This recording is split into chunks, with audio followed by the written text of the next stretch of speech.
I used to believe that love could conquer everything: distance, time, disappointment. I believed that if you raised a child with warmth and kindness, they'd grow up knowing the value of it. But sometimes, love isn't enough to protect you from heartbreak, especially when the person you love most becomes the one who hurts you the deepest. Before we continue, I just want to say thank you for taking the time to hear my story. If you're comfortable, let me know where you're listening from and what time it is where you are. My name is Margaret. I'm 71 years old, and for most of my life, I've lived in the same small town where I was born. The kind of place where everyone knows everyone and where the wind carries both gossip and kindness in equal measure. My house sits at the end of a quiet lane, painted a soft blue that has faded over the years. I used to repaint it every spring with my husband, Robert. But after he passed away, I didn't have the heart to do it anymore. Robert was my partner, my strength. He was a man of few words but endless patience. When our daughter Claire was born, I thought our family was complete. She came into this world on a stormy night, crying louder than the thunder itself, and from that day on, she became the center of our universe. Claire was beautiful, golden hair like her father, curious eyes like mine. She had a way of making people fall in love with her even when she didn't mean to. As she grew, she was bright, determined, and ambitious. I used to tell everyone, "That girl will change the world someday." And I meant it. But somewhere along the way, the world changed her instead. It started slowly, small things that didn't make sense at the time. The phone calls became shorter, the visits that turned into excuses, the laughter that felt rehearsed. But I told myself she was just busy. After all, she had dreams. She wanted to live in the city, to be someone important. Robert and I were proud of her for that. When Robert got sick, she promised she'd come home more often. But life has a funny way of testing promises. She showed up twice during his final months, both times in a hurry. I never blamed her, though. I told myself, she's just overwhelmed. She'll regret it later, and we'll make new memories. But after the funeral, she didn't stay. She hugged me tightly, whispered, "I'll call you soon, Mom," and drove away. The sound of her tires on the gravel was the last thing I heard before the silence settled in. For a while, I tried to fill the house with noise. I'd play Robert's favorite records, cook meals for two, even though there was only one of me. I'd sit by the window and wait for her call. Days turned into weeks, then weeks into months. And when she finally did call, it wasn't to ask how I was doing. It was to ask for money. She said her rent had gone up, that she was struggling with her job. I didn't think twice. I wired her what I could. A mother never stops helping her child, no matter the age. That was the first time. Then came the second, and the third, and the fifth. Always a new reason. Always a new emergency. Sometimes her voice trembled like she was crying. Other times, she sounded cold, almost mechanical. But I kept sending what she asked for, even when it meant cutting down on groceries, even when I had to delay paying my own bills. I told myself she just needs time. Once she's stable, she'll come home. She'll remember. But she didn't. A year passed before I saw her again. She arrived without warning one afternoon, standing at my door with a suitcase and an unreadable expression. "Mom," she said softly, as if the word itself was foreign to her lips. "Can I stay here for a while?" Of course, I said yes. My heart leapt at the sight of her. I made tea, cooked her favorite dinner, and washed her sheets with the lavender scent she used to love. For a few days, it felt like I had my daughter back. We talked, we laughed, we watched old home movies.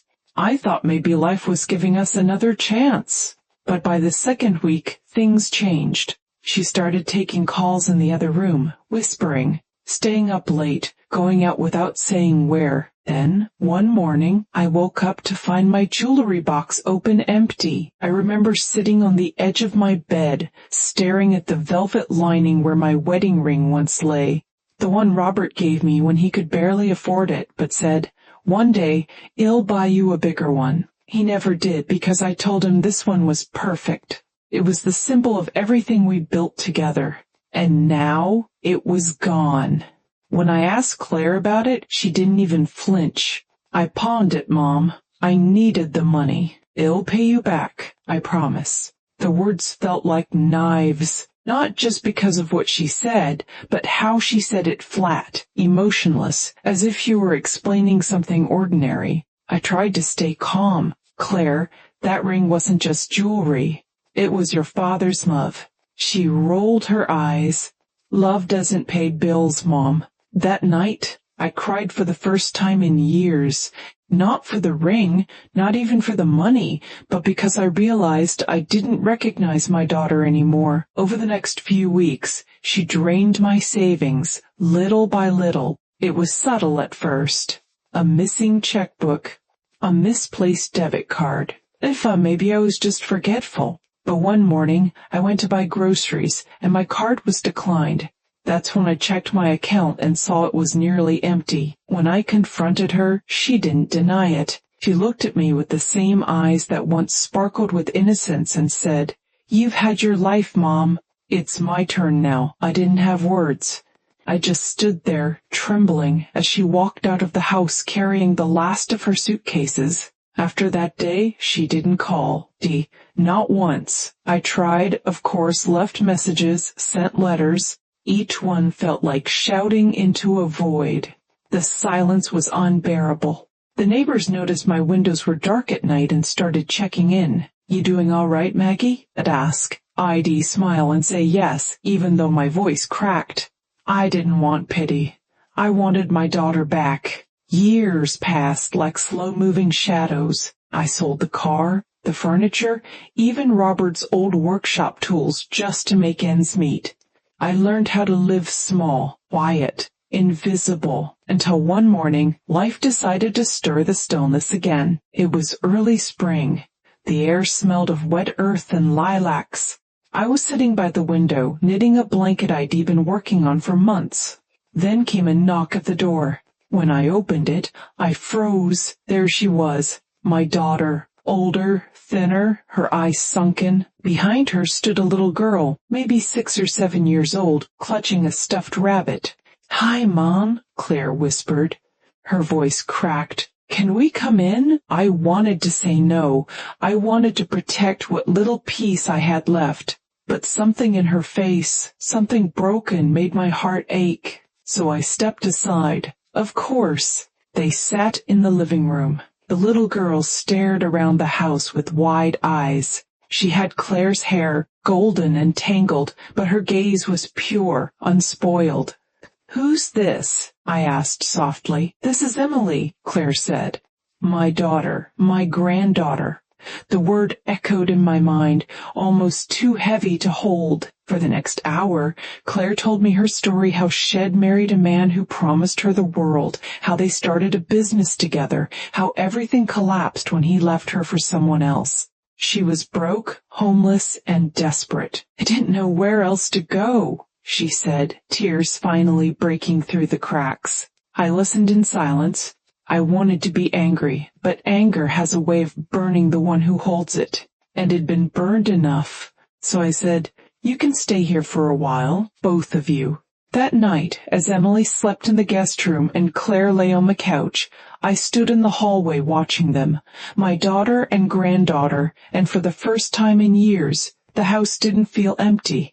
But peace built on broken trust is fragile. Because deep down, I knew forgiveness doesn't erase the past. It only invites the possibility of healing, and healing takes time. Little did I know, life was about to teach both of us what that truly meant. The first few weeks after Claire and Emily moved in were quiet, almost eerily so. Claire kept mostly to herself, sleeping late, avoiding conversation. Emily, on the other hand, was a burst of sunlight I hadn't realized it'd been missing. She followed me everywhere from the garden to the kitchen, asking questions about everything. "Grandma, why do you put sugar in the tomatoes?" she'd ask, peering into the pot as I stirred my sauce. I'd laugh softly. "Because life needs a little sweetness to balance the sour." She giggled like she understood. even if she didn't.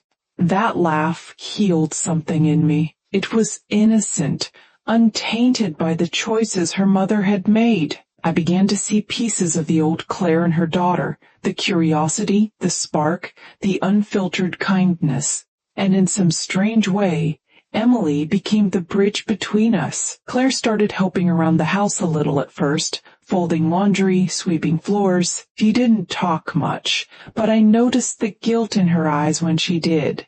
It hung around her like a shadow she couldn't shake. One night, I found her sitting alone on the porch, a mug of tea growing cold in her hands. The moonlight caught the tears she tried to hide. "Rough day?" I asked gently. She nodded, wiping her face quickly. "I keep thinking about all the things I did, Mom. All the things I took.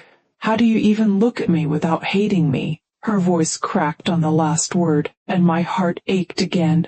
"Because hate doesn't heal anything, Claire," I said softly. "You made mistakes. We all do. But the real question is, what are you going to do with the time you have now?" She didn't answer right away. Instead, she looked out toward the horizon, where the first hints of dawn were turning the sky pink. "I don't know," she whispered, "but I want to try."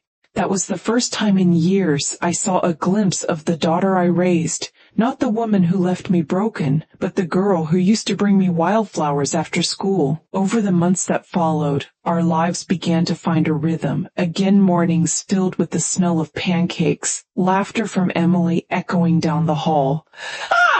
Evenings spent tending the garden, telling stories about when her mother was small. It wasn't perfect, but it was something. Then, one afternoon, I was in town buying groceries when I heard two women whispering near the produce section. "Did you hear?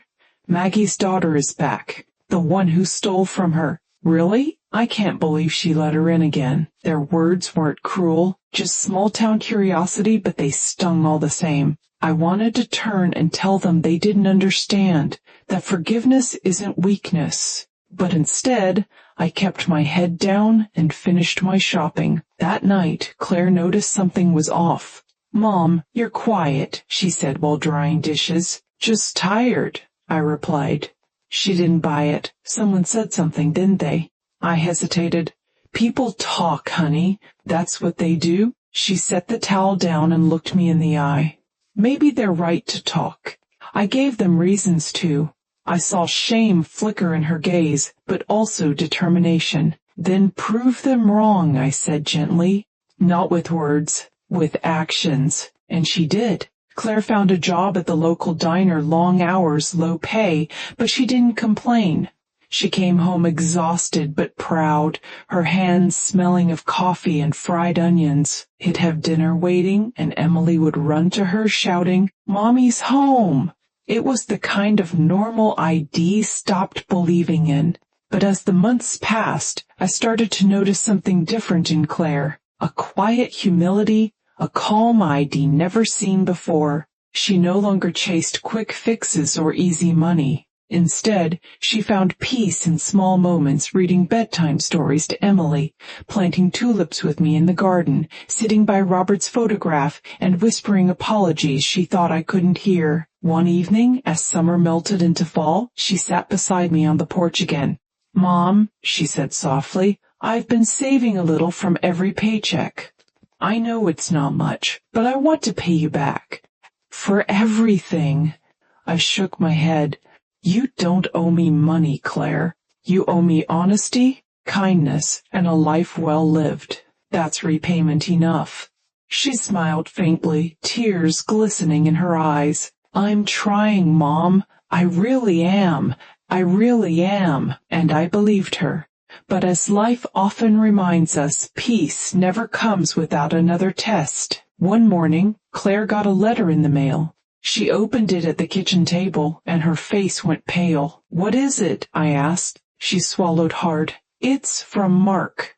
"Mark?" I repeated. "My ex-husband. Emily's father." The name alone sent a chill through the room. "He's filing for custody," she whispered. The words hit like a hammer.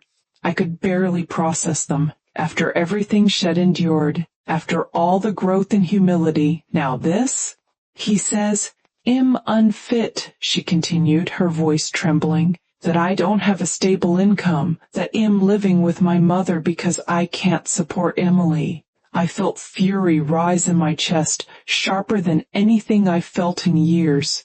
"And that man abandoned you. He doesn't get to come back and take your child." Claire nodded, crying silently. "I know, but he's got money. Lawyers. I can't fight that." I reached across the table and took her hand. "You're not fighting alone." Over the next few weeks, our home became a battlefield of paperwork and sleepless nights. Claire scraped together every pay stub, every receipt, anything to prove she could provide stability. I watched her grow stronger through it all, not because she was fearless, but because she refused to give up. Emily sensed the tension. "But White!" MEPs. Emmy time. One night, she crawled into my lap, her little face pressed against my chest. "Grandma, is Mommy in trouble?" I stroked her hair gently. "No, sweetheart. Mommy's just being very brave." When the court date arrived, I went with them. The courtroom was cold, sterile, all beige walls and sharp edges. Mark sat across from us, dressed in an expensive suit, his expression smug. I saw no love in his eyes for the daughter he claimed to want back. Only control. Claire stood tall when it was her turn to speak. Her voice trembled at first, but then steadied as she told her story, not as a victim, but as a woman who had fallen, learned, and risen again. She spoke of her mistakes, of how she'd hurt those who loved her, and how motherhood had changed her completely. "I don't have much," she said finally, glancing at Emily sitting beside me. "But I have love, and that's something you can't buy or take away." Or take away. When she finished, the courtroom was silent. Even the judge looked moved. The decision came 2 days later. Custody remained with Claire. When she read the letter, she broke down sobbing in my arms. Emily, not understanding, hugged her too. We stayed like that for a long time, a tangle of tears and relief. That night, we celebrated with a small dinner.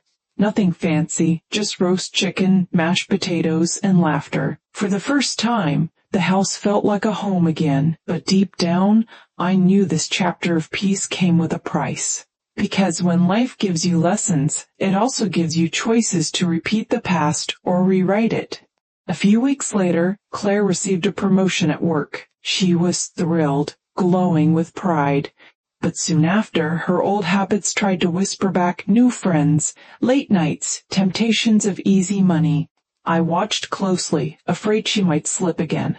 One evening she came home late, her eyes tired but not guilty. "Don't worry, Mom," she said before I could ask. "I was just helping a coworker with something.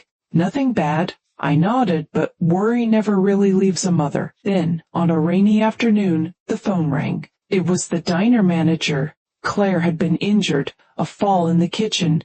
Nothing fatal, but serious enough to keep her from working for weeks. When I got to the hospital, she was sitting up in bed, trying to smile. "Guess he'll be home for a while," she joked weakly. I smiled back, but my chest tightened. I knew what she didn't want to admit: no work meant no pay, and that meant bills piling up again. I could see the fear in her eyes. "Mom, I don't want to take anything from you." "Not again." I sat beside her, holding her hand. "You're not taking anything, Claire. You're giving me something, a chance to be a mother again." Tears filled her eyes. "How do you forgive so easily?" "Because holding on to pain is heavier than carrying love," I said softly. The next few weeks were difficult. I took care of both her and Emily, cooking, cleaning, doing everything I could. Sometimes exhaustion would hit me like a wave, but every time I looked at Emily's smile, I found the strength to keep going. And Claire, for once, didn't hide behind pride. She let me help her. She let me love her. That, in itself, was progress. When she finally healed and returned to work, she seemed different, lighter, more grounded. One evening, as we sat by the fire, she turned to me and said quietly, "Mom, I want to start giving back, not just to you, to others. I was given a second chance, and I don't want to waste it." So she did. She began volunteering at a local shelter, helping women who'd lost everything, women who, like her, were trying to rebuild. And in those women, she found purpose. I watched her grow into the person I always hoped she'd become, not perfect, not unscarred, but real. Sometimes, at night, I'd sit alone and think of Robert. It'd whisper into the silence, "You'd be proud of her now, because, despite everything, the betrayal, the loss, the years of pain, love had done what it does best. It transformed." But just when I thought our story had found its peace, life had one more lesson waiting. And this time, it was mine to learn. The winter that followed was colder than any I could remember, not just in the air, but in my bones. I'd been feeling weaker lately, slower. The doctor said it was just age catching up with me, but there was something else I couldn't quite name, a quiet heaviness that made every morning feel a little harder to greet. Claire noticed before I ever said a word.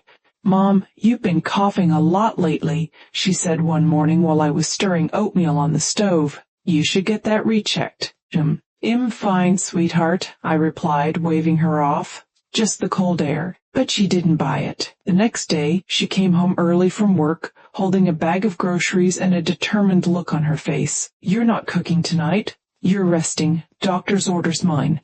I laughed, though my chest ached with every breath. "Bossy, aren't you? Learned from the best," she said, smiling softly.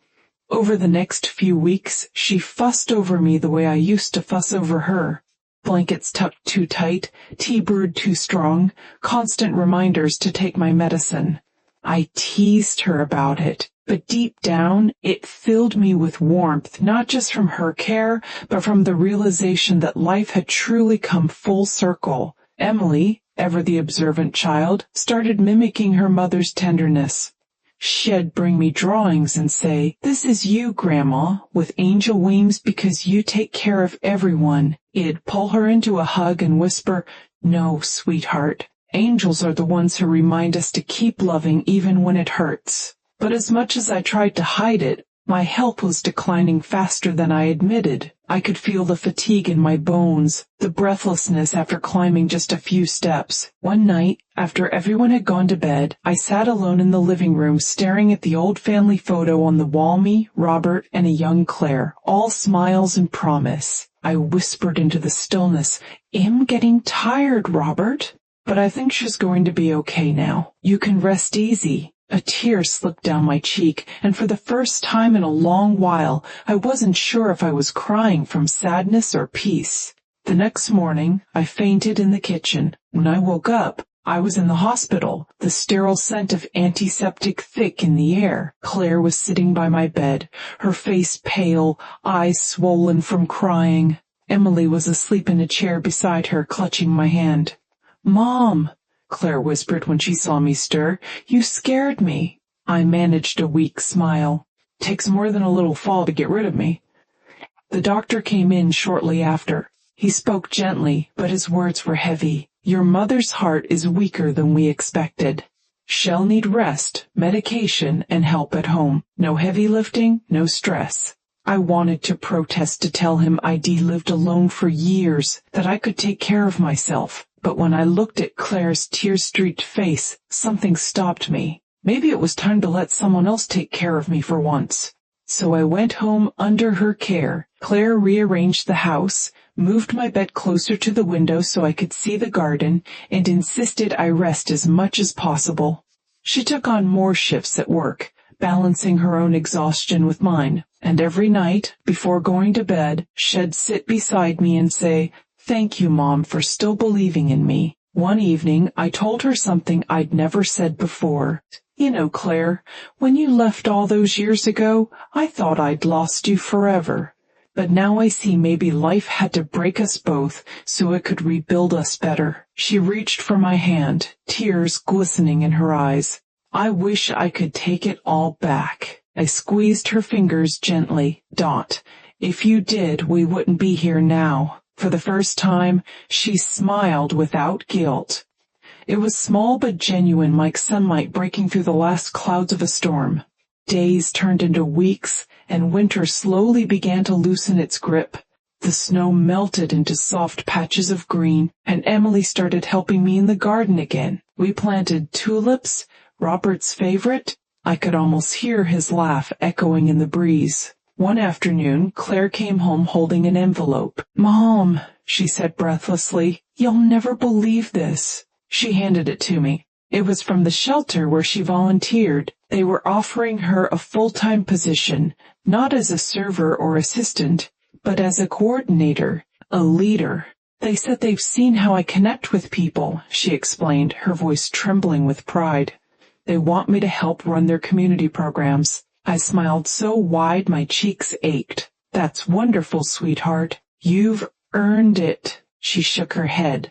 Hey. "No, Mom, we earned it." That night, we had dinner together, the three of us laughing like we hadn't in years. Emily kept making silly jokes. Claire couldn't stop smiling, and for a brief moment, I forgot about my frail body and just soaked in the warmth of family. But joy has a way of making you forget. Time and time, cruelly, never forgets you. My health continued to decline. The medication helped, but only so much. Some nights I'd lie awake, watching the moonlight spill across my room, wondering how many more of these nights I'd see. But I wasn't afraid anymore. Not of dying, at least. My only fear was leaving Claire and Emily too soon before they were fully ready. One evening, I asked Claire to sit with me. "If anything ever happens to me," I said quietly, "promise me you won't let guilt live in your heart. You've already made peace with the past. Don't let it come back to haunt you."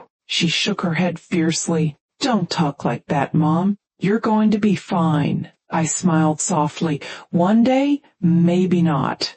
And that's okay, because when I look at you now, I see the woman your father and I always believed you could be." Her tears fell freely. "I don't deserve you." "No," I whispered. "You deserve the love that never gave up on you." For the first time, she didn't argue.